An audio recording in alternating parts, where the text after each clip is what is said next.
you would join me in prayer.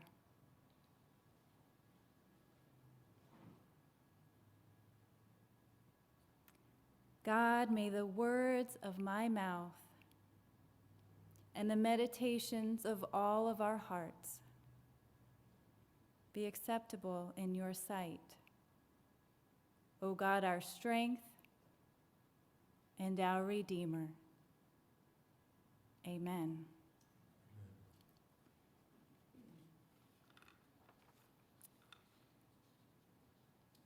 So I have a brother who lives in California.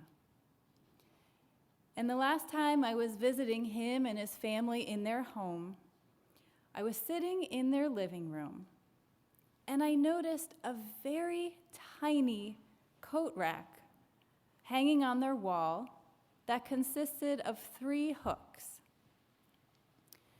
And on the hooks were some bags and one thin jacket. I started to wonder, where do they keep all of their coats and jackets? At that time, my family and I had somewhat recently moved into our home, so I was still working to figure out our organization and storage systems. So I had particular interest in this question. It had me wondering, where were their coats and jackets hidden? They have a small ranch home, and I was pretty sure I had seen the other side of all of the doors, and I did not see a coat closet. I thought that maybe our California family had a top-notch coat hanging system. So I asked them, where do you hang all of your coats and jackets? And they responded, well, if we need one, we would just hang it here in the living room. Otherwise, we don't really wear jackets often. At that point, I wasn't quite sure that they understood my interest was not in their jackets, but in their system for hanging their jackets. So I continued with my questioning. I asked, so, when you need different type of jackets, where do you keep the extras? Where are they hanging right now? And they responded, well, we don't really need different types of jackets. In the dry season, it's warm. And in the rainy season, it's just not that cold. And it really doesn't rain all that much. We each have one light waterproof jacket that hangs in our coat closet, that hangs in our clothes closet. Okay, yes, I see. Their system is that the weather is more consistent. It doesn't change drastically. So there isn't the additional work and planning that goes along with all the gear needed for each season and the transitions in between. This conversation reminded me that those of us who live in the Northeast or places where there are distinctly different seasons are living in constant change. For us here in Pennsylvania, New Jersey, and the surrounding areas, every 3 months or so, we need to adjust our homes, our yards, our wardrobes, and our routines to the changing of the seasons. It's our way of life to adapt to the consistently changing climate around us. And we know that even within the same season, the weather can still vary from one day to the next.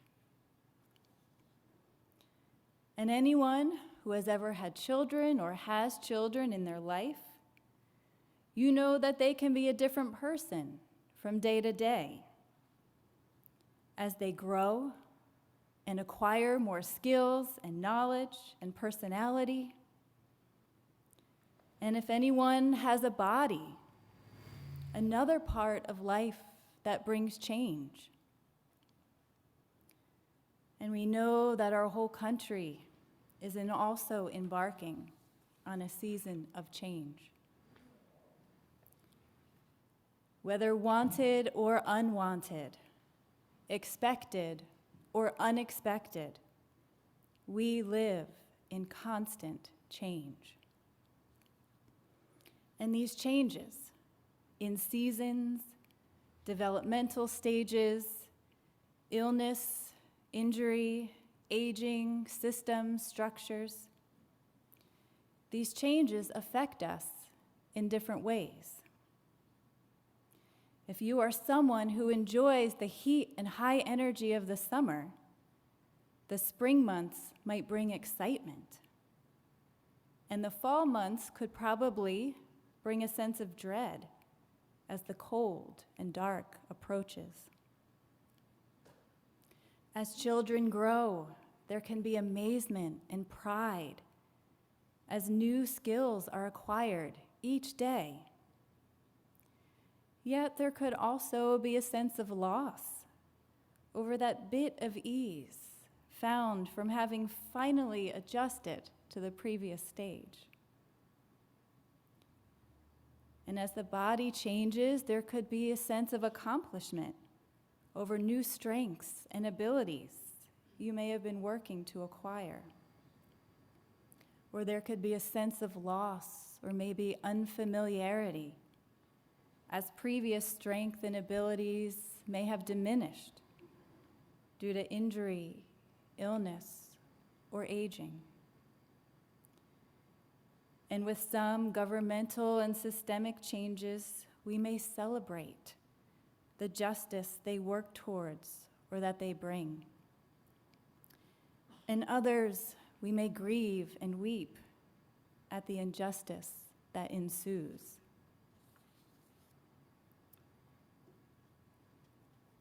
Change is so much a part of life.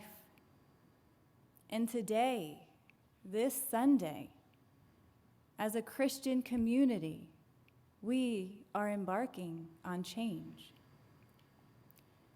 This is the last Sunday in ordinary time in the church calendar, as next Sunday begins Advent, the church's preparation for the coming of the Christ, our celebration of Christmas. Reverend Eliza Jaremko, who is a PCUSA pastor in South Jersey, reflecting on ordinary time in the church calendar, she writes, "Ordinary derives from the Latin ordinalis, which describes numbers in a series. She says that ordinary time helps us count our days. It marks the weeks as they pass. It recognizes the passage of time. It walks God's children through the rhythm of our days." And she continues to write that it's for in these getting up and going out days that God is present with us, faithfully, consistently, even sometimes ordinarily.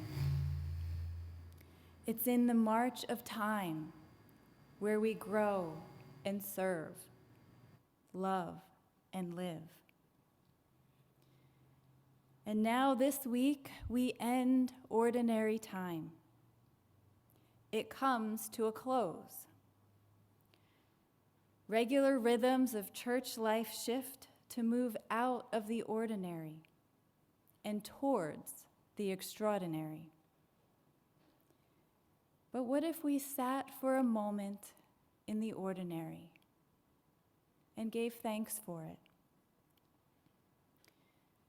In a Northeast culture, in a world with so much change, new phases can sometimes go unnoticed, or maybe we enter into them with little awareness. At times, we might move into the next season on autopilot, going through the motions and not fully experiencing it? What if we made this transition in the church calendar with reverence and intention? What if you took notice of how you are in this moment and brought awareness to how this change might be affecting you? Maybe you notice energy and excitement. Maybe you noticed wonder. Maybe you notice nostalgia or grief. Maybe you even notice sadness or anger. Whatever it may be, I invite you to pause and to notice and to remember that God can hold all of it, that there's room for it all. This passage in Ezekiel we read today offers us the image of God as shepherd, one who each day tends to their flock, feeding, offering rest. When sheep scatter and wander off, bringing them back, bringing them to water, tending to their injuries and pain. This passage describes the very present and personal God. I myself will search. I will sort out. I will rescue. I will feed. I will be the shepherd. I will seek. I will bring back. I will bind up. I will strengthen. So before moving on to the God of Advent and Christmas, I invite you to remember the God of ordinary time, the God of your everyday. And if you were to review the year or even your life, in what ways have you experienced the divine presence of God? In what ways has the shepherd God nurtured your soul, led you to safety, been with you in all of the changes and transitions, helped you to heal and strengthened you? How has the divine been with you in your day-to-day? So as we prepare to leave ordinary time and move into Advent, I invite us to intentionally enter this new season, not only aware of our own selves, but also aware of the God we are expecting. I invite you to bring your connection to the God of ordinary time into your Advent waiting, aware of who you know God to be, as well as open to the fullness of who God is. How might you tune into the divine this Advent season? O experts of change, those who know transitions well, may we move into the next season with reverence, intention, and anticipation of the extraordinary nature of a God who is seeking you out. Amen.